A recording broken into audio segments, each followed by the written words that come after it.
Hello, everyone. Hello, hello, hello.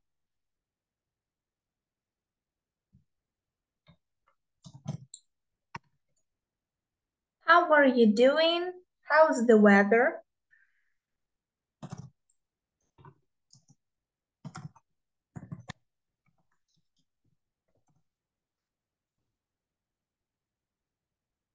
Hello, Mykolaiv, Zaporizhia. Hello, hello. Nice to see you all here. Why I asked about the weather? Yes. Okay, stay. Okay. For me, outside it's gray and it's cold a little bit. Червоноград is here, okay. Гривінка, Червоноград, Гривінка. Березна, Рівне region, not too far from me, okay. Too hot in Запоріжжя, okay. Кропивницький.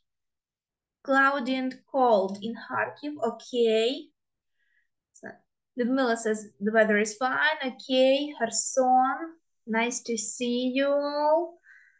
Hello, hello. Kyiv, okay.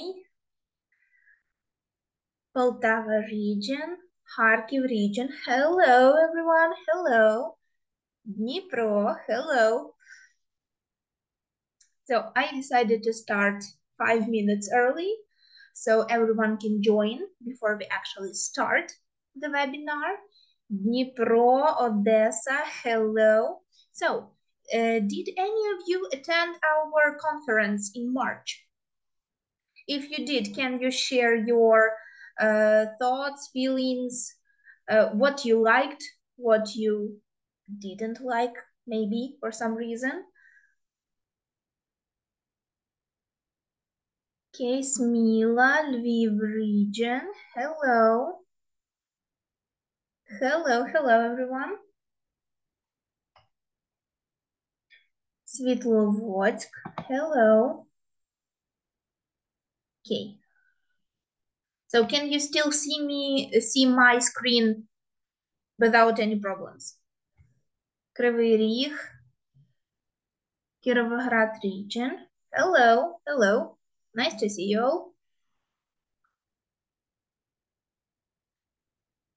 Hello from Odessa. Hello. Chernihiv region. I'm sorry, I won't try to pronounce the name of the city because I may make it sound not correct. So I will not do that. I'm sorry. Okay, Kirovograd region. Hello, hello, hello. Новoukrainka, Kirovograd region. Hello, Odessa. Okay, I see a lot of people from Kirovograd, from Odessa, Dnipro, Lviv, Kyiv, Korostень. Hello. Okay. Do you see my screen? Okay.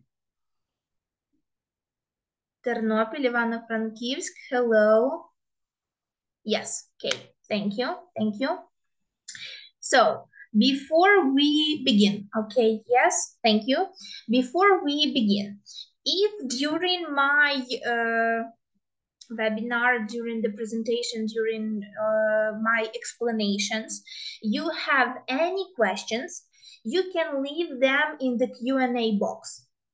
Okay, so that way I won't lose your questions in the chat box when I will ask some questions, when I will need your answers. Yes, so if you have any questions at all, please leave them in the Q&A box.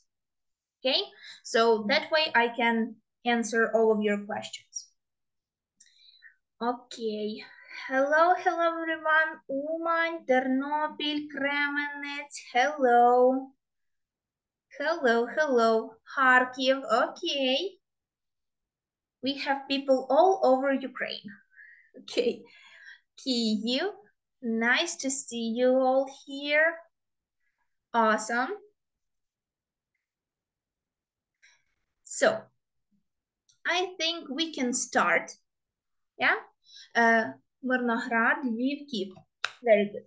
I think we can start because as usual we will start with the introduction, yes, with some mostly known information for all of you, and then we will move on to our main topic, yeah, of the discussion.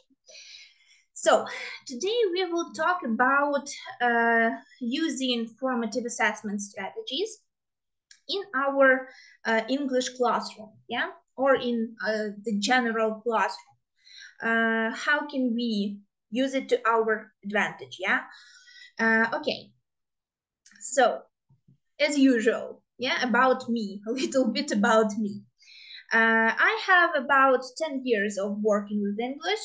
I know how it is to work with new standards in primary and in secondary school. I worked before and still work with different age groups. I really like not just using digital resources, but also making them, yeah? And I, in my humble opinion, as I usually say, I am an expert in making those materials for the students, digital as well as the ones that you can print out.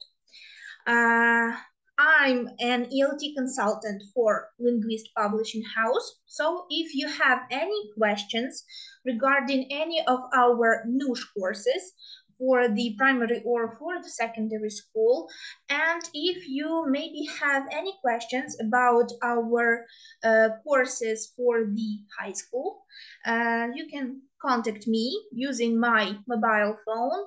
You can call me, you can text me using Telegram or Viber.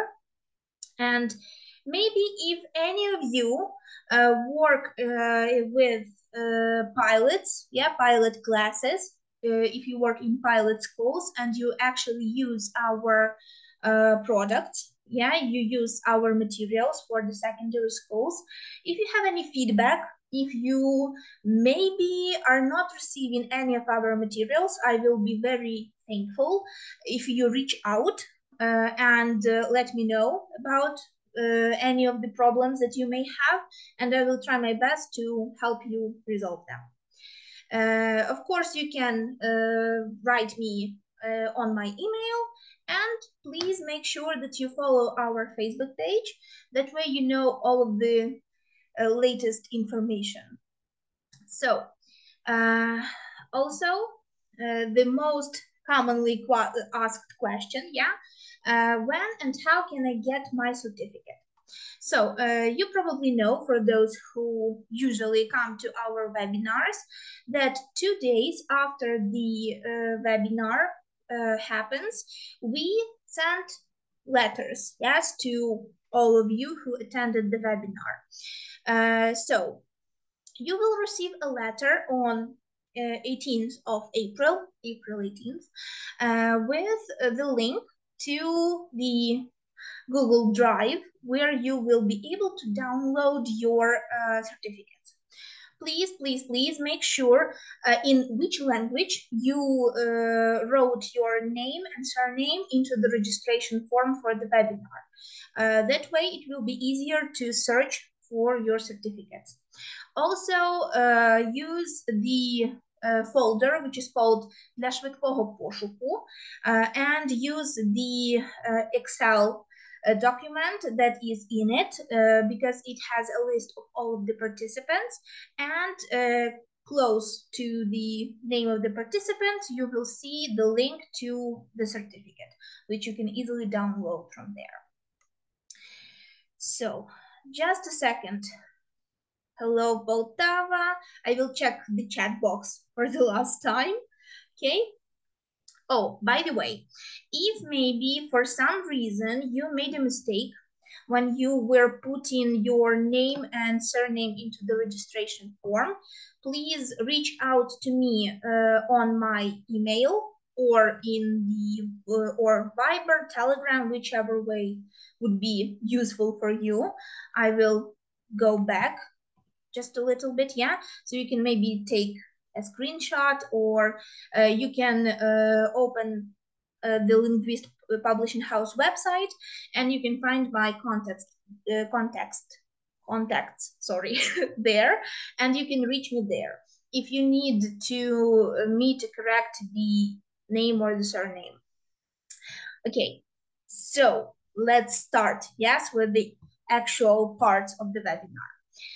So we will talk today about the role of the formative assessment and its characteristics in primary school especially. We will talk about how to implement formative assessment in your classroom, which benefits it gives you, and some useful ways on how to do it. And of course, we will talk about different types of formative assessment, which can be used as tools for monitoring your students' success and helping in engaging them in learning something new, actually. So, you probably know, you have read it quite a few times, I think, already, in different sources. What is actually formative assessment, right? So, formative assessment usually refers to a very wide variety of different methods that us teachers can use and need to use most of the time to conduct in-process evaluation of our students, yes? Not like the final evaluation of how they understood the topic, but in the process of actually teaching our students something new, right? And we can use formative assessment, different types of formative assessment, to check, to evaluate, as you would like to call it. Either way, it's the same thing, yeah, the same meaning. We can check for student comprehension, we can check for their learning needs, yes, because maybe for some reason the way that we present the information to our students is not really beneficial for them. Yeah, maybe for some students it would be easier not to listen but to read something, yeah, and maybe for some students it would be easier to, I don't know, listen than read. Yeah, everybody has different types of comprehension that works best for them, right? And of course, we can use formative assessment tools to check the academic progress during a lesson, unit, or the course as a whole, yeah? So, usually, the formative assessment helps teachers identify concepts that our students usually struggle with, yeah, skills that they have difficulty with acquiring, and learning standards that they, for some reason, may not have achieved yet. Those reasons can be objective, subjective, it all depends on the student, yes, and on the situation that they are in. Because everybody's different, yeah, I guess everybody will agree that each student is different and you never know what will work for each of them, right? So if we sum up everything, the goal of the formative assessment is to find the problem area for the student, yeah, and make changes that will help make that area non-problematic anymore, hopefully, yeah. But maybe we will need to do those corrections, those changes, not just one time, but quite a few times until it actually sticks, yeah, until it actually works for our student and until they feel at ease with actually implementing those things by themselves, yeah. So that of course will mean that the adjustments that we make can be made, yeah, to the lesson, to the smallest part of our teaching process and learning process from the student's point of view, to the instruction techniques that we as teachers use when we sort of present the topic to the students when they first encounter any topic at all. And of course, academic support. Yeah. Okay, I think all of you have seen the comparison between the formative and the summative assessment. Yeah. So, do any of you know what's the difference between formative and summative assessment? So, what's longer? What's the longer type of assessment? Formative or summative? What do you think? Can you put in the chat box? Formative, summative. Okay, summative. Yeah, right? The longest to take is summative because we need to check everything that our students have learned, yes, during the course or during the maybe the topic that we were learning about, yeah? Okay, thank you. Thank you, everyone, for being so active. Good. So, yes, summative assessment takes longer, while formative is way, way quicker, right? And which one do you think is harder?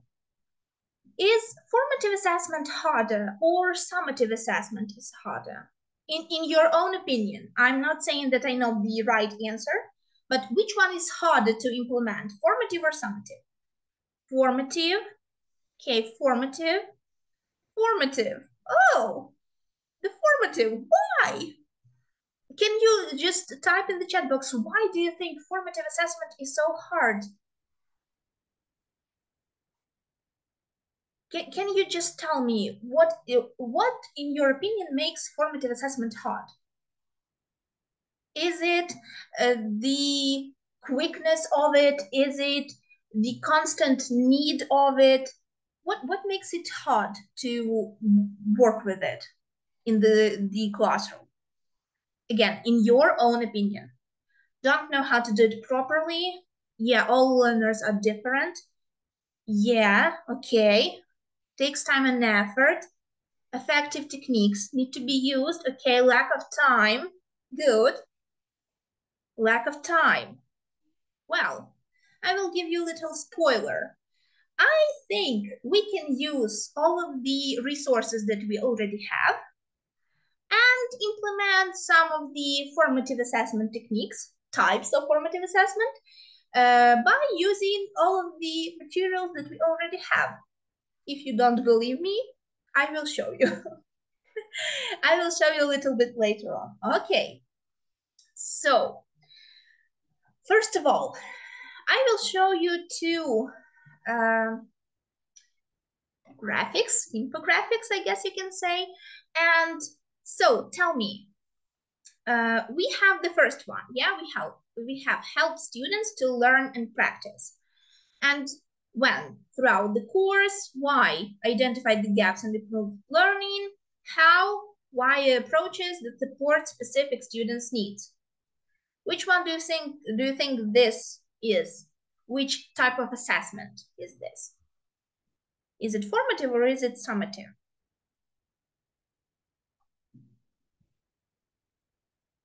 Yeah, I see that, yeah, formative can be changed. Yeah, it's different each time, most of the time. And every lesson you have to do this. Maybe not every lesson, but every other lesson, that's for sure. Okay, so help students to learn and practice, yeah? When? Throughout the course. Why? Identify the gaps and improve learning. How? Via approaches that support specific students' needs. So this one is definitely the formative assessment, yeah? It's an ongoing process. Everyone agrees with me, yeah? And it serves sort of like a benchmark of progress towards all of those learning objectives, of those goals that we have set for our students. Yeah? Do you agree? Hopefully you agree with me. Yes, and of course, by identifying some common problems, some common misconceptions, using different strategies, different types of formative assessment, we can help our students grow, yeah, in different means grow, yeah. And of course, summative assessment, it's just a simple test, yeah, that all of our students need to pass in order to show that they have understood the topic as a whole, no? Not just parts of it, yeah, but as this big block of material, yeah, block of information about something. Yes, so summative assessment is usually performed more like a formal test, yeah, where they need to write their answers, where they need to fill out answer sheets, and so on and so on and so on. And I think, once again, a lot of you will agree that different forms of summative assessment usually make students' lives miserable in some way. So when your students hear that you announce that at the end of the week we will have a test to check what you have learned while we were working with the topic of food, yeah? So what's usually their reaction when they hear that there's a test coming in their direction? When they need to anticipate the test? Stress. Yeah. Yes, Natalia, I will agree. Stress. Yes. They're sad. They're shocked. Okay. Stress, afraid. So yeah, usually hearing about a test coming makes them feel bad in different ways. Yeah, fear, stress, maybe, yes, a little bit shocked maybe because they weren't expecting it for some reason. But most of the time, children, as much as they try to not show their emotions, yeah, when something happens that they aren't expecting to, it's hard on them. And most of the time they are not following like how many lessons does it take to go through the topic, yeah? So for example, they don't count how many lessons it takes to learn all of the words about food, all of the grammar structures, how to improve their reading, and so on and so on and so on. Yeah, they are not following any indicators, so to speak. Okay, so when we talk about actually implementing formative assessment into our classroom, yeah, so what benefits formative assessment brings to your experience, and not just your experience, but the experience of your students in the classroom, yeah? So usually some teachers think that formative assessment is a not reliable method in some ways to evaluate the performance of the students, right? And some even think that it's not effective at all. But no matter what those teachers think or say, formative assessment can bring some of the following benefits, yeah? So first of all, it's goal-based learning for your students. Why? Constant progress monitoring highlights the end of the learning goals. So when you and your students constantly have those progress checks, yes, Olha, it motivates learners. Yeah, great. Because they remember what they need to achieve, yeah, what they need to learn, basically, in order to achieve that bigger goal. They need to work through smaller goals, yeah, they need to learn the vocabulary, they need to learn grammar, they need to remember the rules of the reading, yeah, how to read certain words, how they come together to create sentences, and in the end, all of those smaller goals that they have achieved help them achieve the biggest goal that they have, yeah, pass that summative test at the end. And of course, you as a teacher can help your students by giving them feedback throughout those smaller, throughout reaching those smaller goals, and telling them, so you need to improve your reading. You can do this like this, like this, like this. You need to work with your vocabulary more. You need to remember not just how the words are pronounced, yes, when you speak them, but you need to also remember how they are written, yeah? And with that constant feedback, your students will know, oh, I need to improve on this to reach this first goal. When I improve this, it will be easier to work towards this second goal, that smaller goal, yeah, that my teacher has set for me. And it makes everything so much easier. I know it's hard, but if you start to do this from the first lesson that you have with your students, when you start to implement this, the formative assessment in the middle of the school year, it won't have any desired effect. That's my opinion, at least.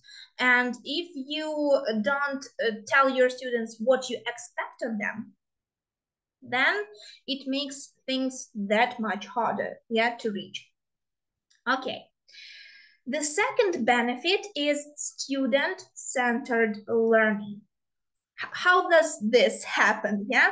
So in NUSH programs, according to the NUSH standards, each pupil, each student is their own person, yes, with their own quirks, with their own character, with their own specialities, so to say, yes, and we of course need to keep that in mind when we need to evaluate their success.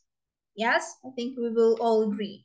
And of course, we need to know that, we need to remember at least that some students can learn the material quicker. Some students need a little bit more time to digest it, to think it through, and then they will be just as quick as the ones that like catch it right away, yeah? And of course, when you help your students to keep that pace of learning something new, and when the student knows that he or she can come to you for advice on anything, it makes students' experience with learning that much easier and that much better.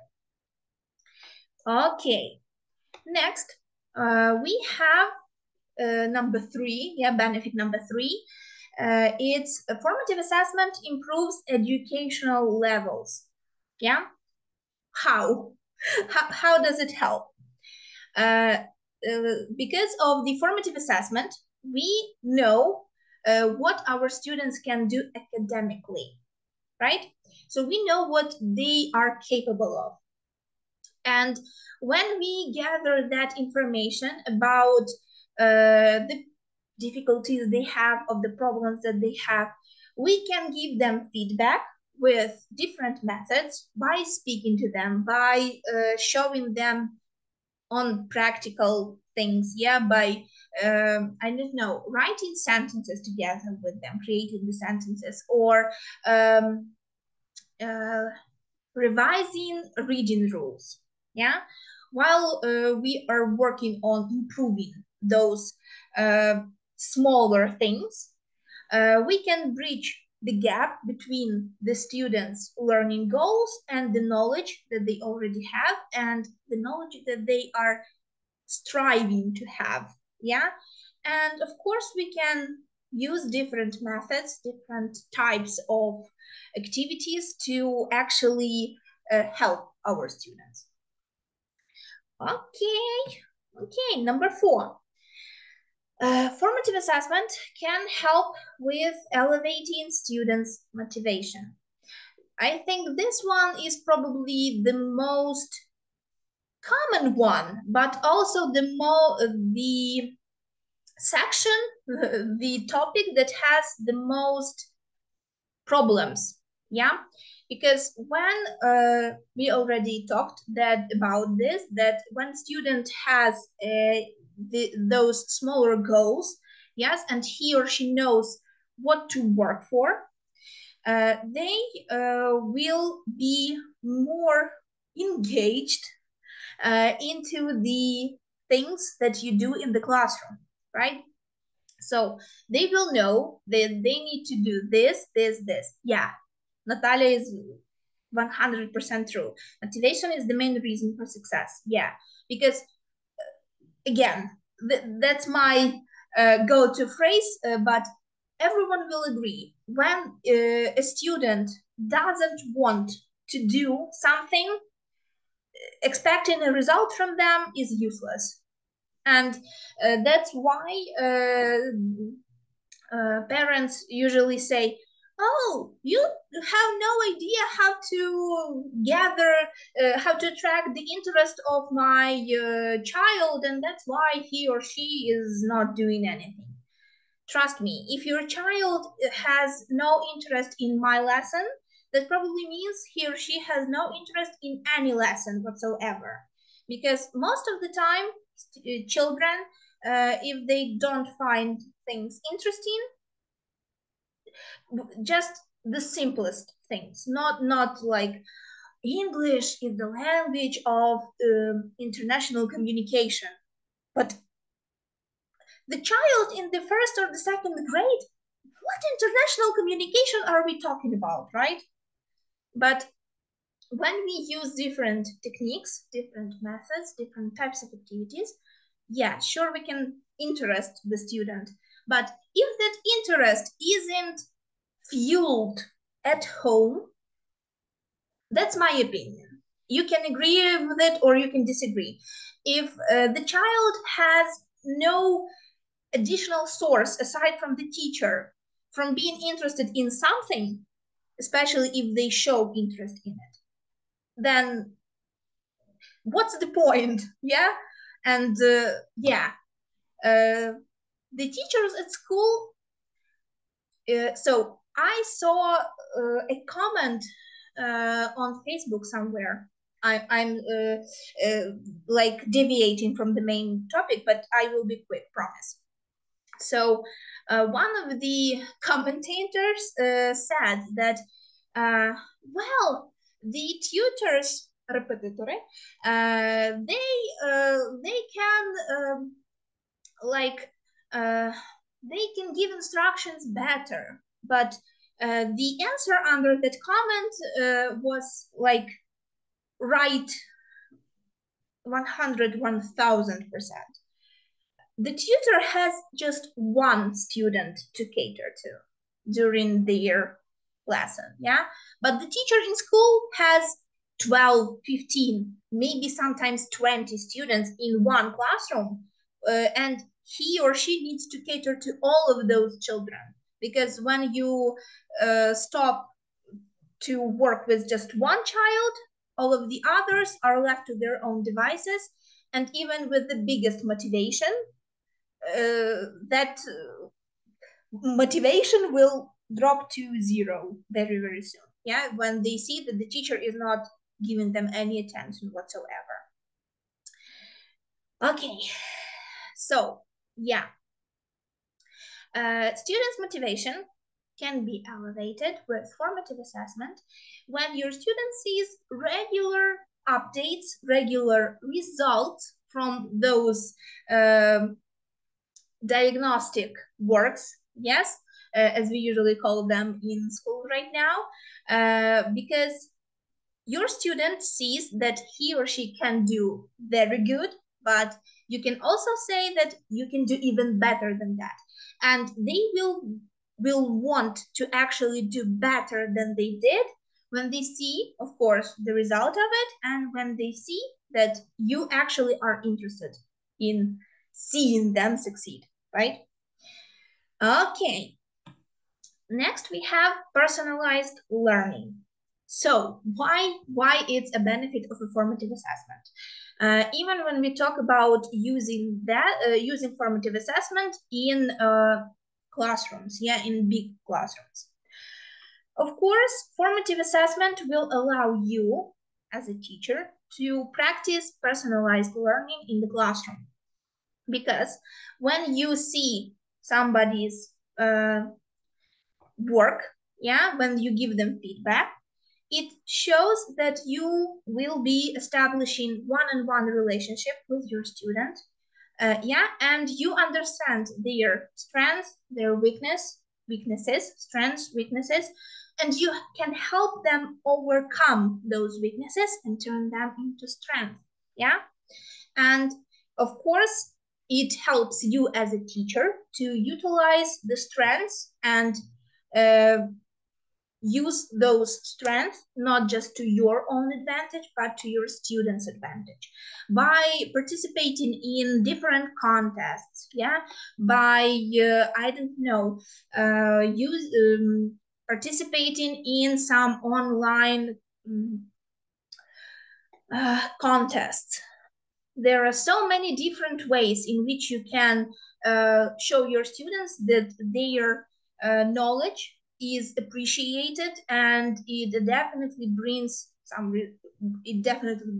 results. Okay. Next, we have self-evaluation. So again, it's connected to all of the previous ones that we saw, the benefits, and of course, it works with personalized learning, and improving educational levels very, very much so. Why? Because once again, the student sees her results, and he or she knows the best ways to improve those results even more with your help, of course. And it will, in a way, help lessen your burden of monitoring the students' performance, and definitely it will help with enhancing your students' productivity during the lesson, and even outside the lessons. And next, we have effective decision making. So, effective decision making both for you and for your student. Why? When you have data, all of those diagnostic works that your students have done, you can, and your students definitely can, make effective decisions on time. How does it happen? So, for example, you know that this, and this student, for example, out of 15 students in your group, 5 or 4, have enough knowledge in them to help the students that have some problems, that have some difficulties understanding the vocabulary, the grammar, and you can use them in helping their classmates. For example, when you have like 6 students that need your help, you can ask your more knowledgeable students, to help their classmates, and you can, of course, find someone else to help, some other students to help, to help. And of course, you can use different strategies depending on what your data showed, which methods worked, which didn't, and that makes your decision making more effective, because you already know which things will work and which things won't, and how to change, how to upgrade those methods, techniques that you use to make them work, actually. Okay, so I will quickly go through the steps of how can we implement formative assessment in the classroom, because I have quite a few types of formative assessment to show you and how you can implement it actually in your classroom and during English lessons. So, first of all, the first step is defining performance criteria. So, you need to explain to your students in detail what results you will be expecting from them. Yeah, because the worst thing we can all do is to set a goal, but not explain it. Yeah, how to get there, what to do, and so on and so on and so on. Because when your students don't know how you will be, I don't know, defining, yeah, what's a good result and what's a bad result, then they will never know what to do and what not to do, yeah, when it comes to actually reaching a certain goal. Next, we have boosting students' self-evaluation. So how can we do that? It would help, yeah, boosting your students' self-evaluation if we have students, yeah, understand their problem areas, yeah, their shortcomings. Of course, how can we do that? The easiest way. You can ask your students to rank their work by themselves, or they can exchange their works with their classmates, yeah, and you can ask them to evaluate, to rank, yeah, to give a grade to that work, to find what their strengths and what their weaknesses are. Of course, you can do it by yourself, but don't forget to use the third step. Yes, it's to provide comprehensive feedback and comprehensive data for yourself and for your students. So when you actually work with formative assessment things, yeah, in the classroom, you need to, of course, tell your students the results of it. Yeah, not just show the mark, the grade, or the smiley face that you gave them as a grade, or I don't know, yeah, a молодець or good job or something like that. You need to explain to your students what was done wrong, yeah, what was the problematic area in this one, but don't forget to tell them, but this task was your best. You did it with no difficulty. Yeah, you did it all correctly, and good job on that one. But this one, you need to work on this one a little bit more. Yeah, and of course, give them advice, give them solutions on how to do that. Yeah, not just point out the problem and you can decide on your own, yeah, how to change all of this, how to achieve a good result. That way your students will never come back to you for any advice, because he or she will know that the teacher won't give me any advice. He will, or she will tell me, go find it yourself. And yeah, if your student has his or her own ideas on how to overcome those problems, of course, confirm their ideas, or maybe give them those ideas back, but modify them a little bit. That will work even better. Okay, the fourth one is encouraging peer discussion or discussions. Yeah, so encourage your students to discuss the formative process, yeah, the formative assessment process together. So that will help your students to understand the goals that you all want to reach.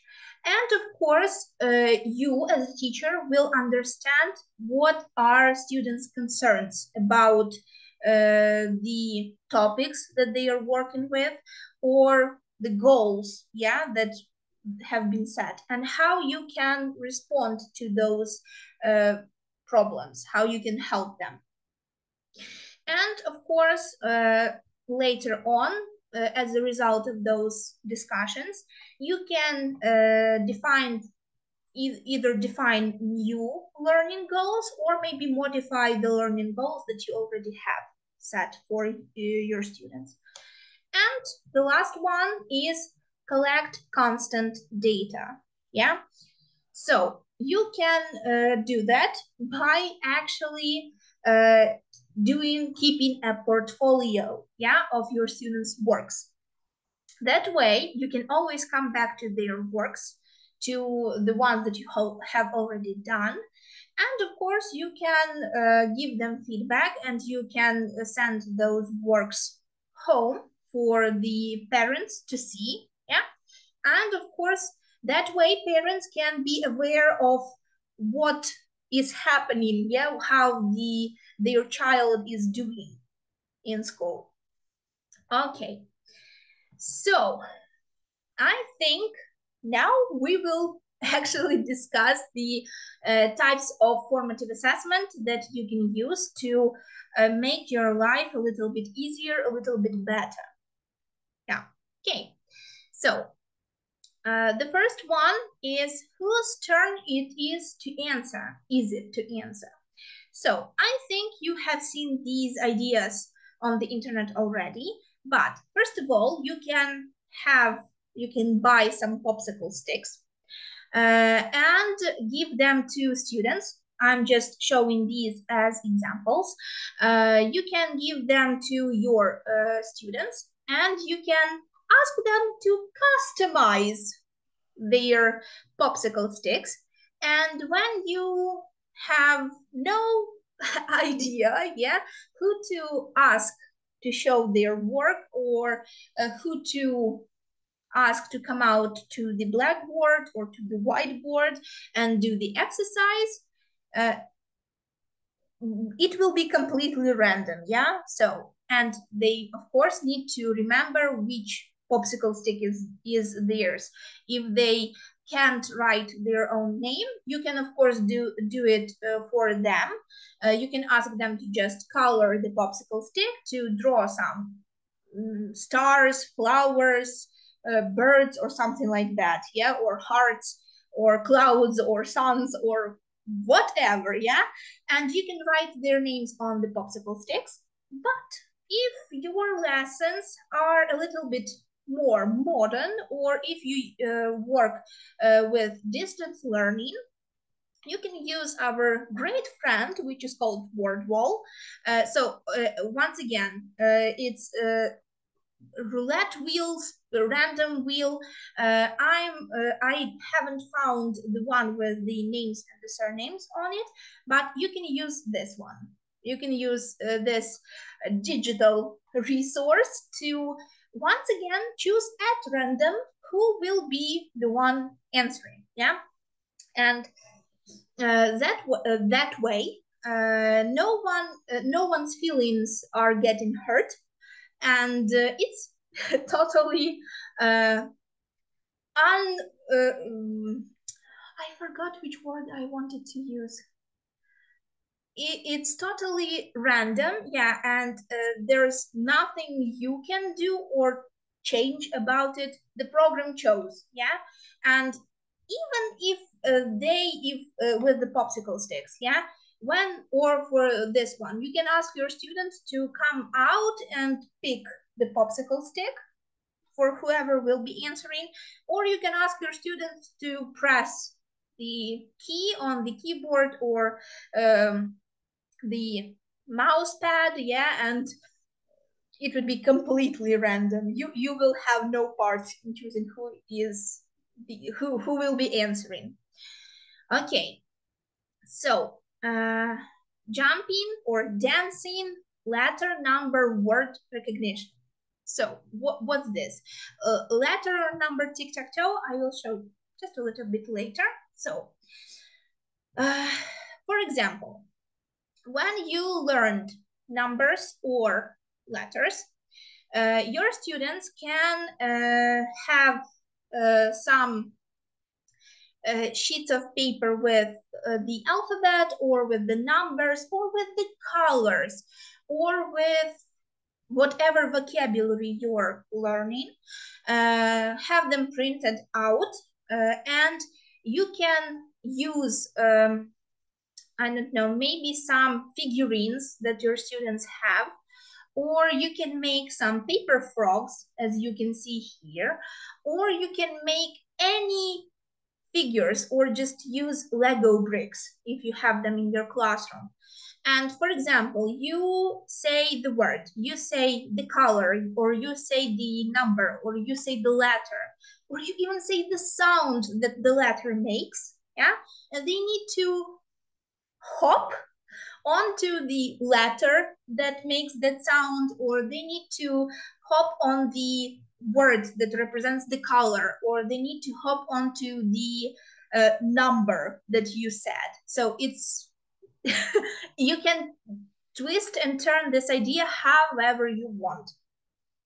Of course, if your classroom allows it, if you maybe have any additional resources already, there may be some mats with the numbers, with the letters, with the colors on it, with English words, of course, or maybe you will have just, I'm sorry, my nose is itching, or maybe you have like, you know, sometimes there are like those covers in the classrooms which connect together like puzzle pieces, yeah, and you have them in different colors, or you can have some numbers written on them. You can use those. You can use whichever resources you have at your disposal, so to speak.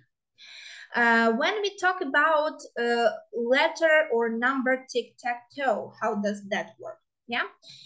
So, for example, you have learned some phonics with your students, yeah? So you did all of the exercises. You have read and listened to some songs, to some videos. Maybe you have practiced writing the words, and so on and so on and so on. But a fun way to actually see how your students learned things is using tic-tac-toe sheets.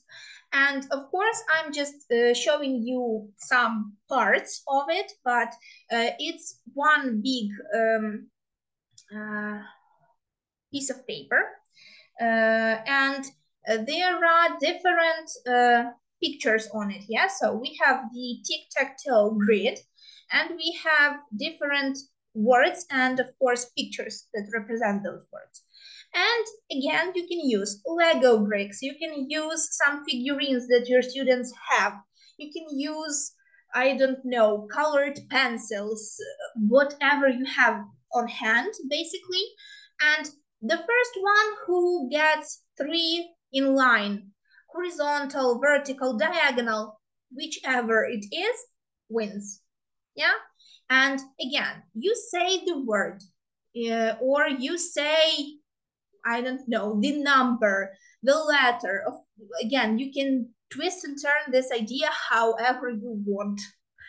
And it's totally different each and every time. Okay, next one is creating a comic strip. So how can this work out for you and for your students?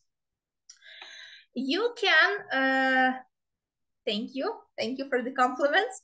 So, for example, you have read, you have watched a video, yeah, a story with the main characters of your student's book, and you stop it right before the end, yeah, and you ask your students to create a possible ending for the story. Of course, it depends on the level of your students. They can just draw pictures, or they can, of course, add words to their comics, yeah? That's why you need to have either the album for the drawings, or you can keep like the pages, A4 pages, blank canvas, so to speak, and you of course can keep those pages in your students' portfolios, yeah. And then, yeah, show your students the ending of the story and ask them, would you keep your ending or would you keep the story's ending, the original ending, so to speak? Why not, and so on and so on and so on. Again, you can do this to different exercises because, for example, your students may be working with a picture in which they see, once again, for example, in which they see some animals, yeah, doing something. So you're learning new vocabulary, and your main characters of your students' book, in this instance, it's Superminds, yeah, Ukrainian edition, and grade 1. We have Misty and we have Flash. Here in this story, we have just Misty, yeah. And when it comes to learning new vocabulary, yeah, they have those starter pages for the unit. And when students learn vocabulary for animals, yeah, they are at the zoo, they see different animals, and so you can ask your students, yeah, to think where Misty and Flash, or whoever it is, your main character of the student's book, did after this, yeah, what animals did he see or did she see, did they see after this? And again, many different ways it can go. Next, we have thumbs have it. So basically this one works as your students' ways of showing how much they understood of what they learned. For example, here we have a page which is called Think and Learn. This is one of the pages that comes at the end of the unit in the Superminds for grade 2 in Ukrainian edition. And so you learn what patterns are there, some examples, yeah. You already know some of the grammar, yeah, because in the unit you learned how to work with have got, has got, yeah, and how it works together. And for example, you can have, yeah, just a simple thumbs up, thumbs down, or you can have, of course, the flashcards. You can have those flashcards. Oh, sorry. Not right now. You can have them in different variations. I will show them a little bit later on. You can, so for example, yeah, we have task number 3. Look and circle yes or no.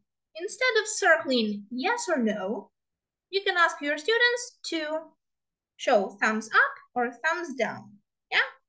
And again, you can check like that. For example, yeah, has the jacket got spots? You will see that the jacket is definitely not in spots, it's stripes. So students will show the thumbs down, yeah? And you can ask them, has the jacket got stripes? Yeah, you can ask them the correct question, and they will show, yes, they have. Okay. The emoji assessment, I think a lot of you are already familiar with, and you probably already use it in your classroom, yeah? So, for example, how can it work? Your students learned clothes, yeah? They learned how we can say boots, sweater, hat, scarf, jacket, and so on and so on and so on. And now they are working not just with the vocabulary, but with the grammar, yeah? And they have this listening exercise, number 1. They need to listen and point, yeah? So you can let your students listen to the recording 1 time, and then you can use the smiley faces to check, yeah? So if they show you the smiley face with yes, it means everybody understood. Yeah, if some of them showed this smiley face in the middle, so, yeah, 50-50. But if some students show this panicked, scared smiley face, like, no, help me, I don't understand, I don't know what's this, yeah, help me. Okay, so you can check like this if your students have actually any idea what they just listened to before they actually start doing any exercises, right? Again, we have exercise 3, which involves partner work, yeah, group work, and they need to play guess who, yeah, and they need to guess which child their partner has thought of, yeah. And again, you can use the smiley faces to check if they understood what you want them to do. And of course, you can use different types of emojis or cards to show it. If you don't want to print out and laminate all of those cards, you can, of course, use maybe, again, the Lego bricks that probably most of the classrooms have, and allocate, I don't know, different colors to different meanings. Even the simple traffic lights system, yeah, green, I understood everything, yellow, so, red, I don't understand, help me. So of course you can choose different things to make it work for your classroom. Okay. Oh, and by the way, in Supermind's workbooks, we already have integrated the emoji assessment, so to speak, into our exercises. How does that work? Again, so when we are talking about the values that the students have learned through the stories in the student's book, we check if they understood those values and do they understand how that value works in life, yeah? And here we can see that we have a task, what's good, and draw a smiley face, yeah? Add the smiley face, which will indicate the correct situation. And of course, a lot of students will draw the smiley face for the second picture where the dad gives his daughter the raincoat, yeah? And again, here we have a page for the revision. And then we have the words that the students have learned throughout the unit. And they need to show if they know what the word means, if they don't, if they so understand what the word is. And of course, all of the pages with revision in it can be used as something which is called exit slips. I will show it to you just a little bit, exit tickets even. And that's what I'm about to show you right now. So in Supermind's Ukrainian edition in grade 1, grade 2, and in grade 3 and 4, of course, you will see the pages which will be called Think Back. And you can use them as exit tickets to check if your students understood in general what they have learned throughout the unit. Of course, you can make those exit tickets as simple or as detailed as you want. So you can use this page in the student's book, or you can use additionally the same pages in the workbook for more detailed version, yeah? And different exercises will show you what your students know or maybe don't know, yeah? Because we need to read and point, we need to find where is the toy shop, where's the cinema, and so on and so on. Yeah, here in the exercise 2, we need to write in your notebooks the first letter of the word, yeah, which is missing. And again, in exercise 3, we also have our emojis or thumbs have it, whichever works for you, right? Okay. Also in the grade 2 for Superminds, we have pages which are called skills. And here you will see that all of the exercises can be used as exit tickets. So you can, of course, use them by choice. So for example, you can use exercise 1 today and exercise 2. Then you will maybe work on grammar, revise the grammar part some more, and then you will give your students exercise 1 and exercise 2 from the next page. Yeah, so it's your opinion and your choice how to use them, right? Okay, 2 truth and a lie. So this one is definitely similar to the spot the error. Yeah, so you can use many different exercises in your students' books. For example, this one, we have a game which is called, the monster game. And in this unit, the students have learned the phrase, the grammar structure of I've got, and they have learned the numbers before that in the previous unit, and they are learning the vocabulary for this unit is parts of the body, parts of the face.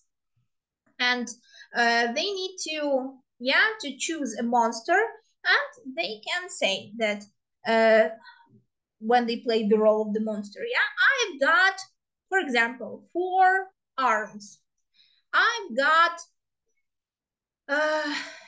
2 eyes. I've got 3 legs. Yeah. So what was the lie? So, for example, I chose a monster for myself, and I told 3 things about him. Yeah. And you need to look at the monsters and choose which one did I think about and which of my 3 things about it was a lie. Again, you can twist and turn it however you want during your classroom, during your English lessons in the classroom. Okay, sentence, phrase, and word. So this one usually works at the end of the lesson. Why? Because you need to work through all of the topics, or through all of the parts of your lesson for it. Yeah. So for example, listen and match the lunches to the children. Yeah. Remember the grammar, and of course, do the review part, sort of. Yeah. Choose your lunch, find a friend with the same lunch. And for example, your main sentence for the lesson was, I've got, or I haven't got something. Yeah. For example, I've got an apple. Your students need to underscore the main phrase or main word that has the most meaning to them during the lesson. Yeah, for someone it would be an apple because they have an apple lying in their backpack and waiting to be eaten. For someone it would be I've got. Yeah, and it can be, again, each and every time it will be a different result. Okay, and project-based learning for sure, right? We have small projects built into the student's book for Superminds. For example, here it's make a poster, about the animals that you like and you don't like. And for example, here we have make a poster about your city or town. Again, that poster can be with photos, with pictures from the newspapers, from magazines.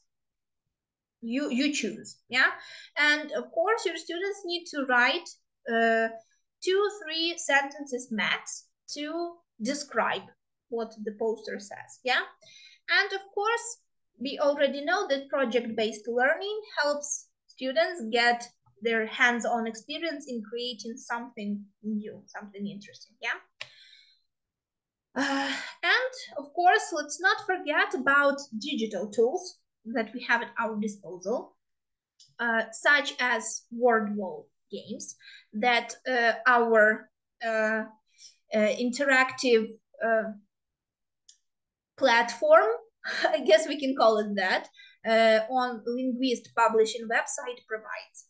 So you have tons and tons of different games on word wall that will help you check your students' progress, and they can even leave their names in the leaderboard, yeah? And of course, you can ask them to make screenshots and send you the results. Okay, thank you all. Thank you all for being here. I took a little bit more time. And yeah, thank you all for being here. Thank you, Sergey. Thank you, Sergey, for the nice words. As usual, the recording of the webinar will be up on our YouTube channel. So please make sure if you need, you can refer back to it from time to time. You're welcome. You're welcome, everyone. And yeah, again, you will receive the letter with the certificates on April 18th. If you have any troubles with finding your certificate, please check the folder which is called «Для швидкого пошуку» and try to find your certificate there. If you maybe have any additional questions, you can reach me with the information that I showed you at the beginning, or you can, let me open the website. You can go to publishinglingvist.ua website. You can click on the contacts, and here at the bottom you will see all of my contact information, which you can use to reach me whenever you need me. Okay, thank you all. Thank you all for being here with me today. I hope you will have a peaceful evening and peaceful rest of your week.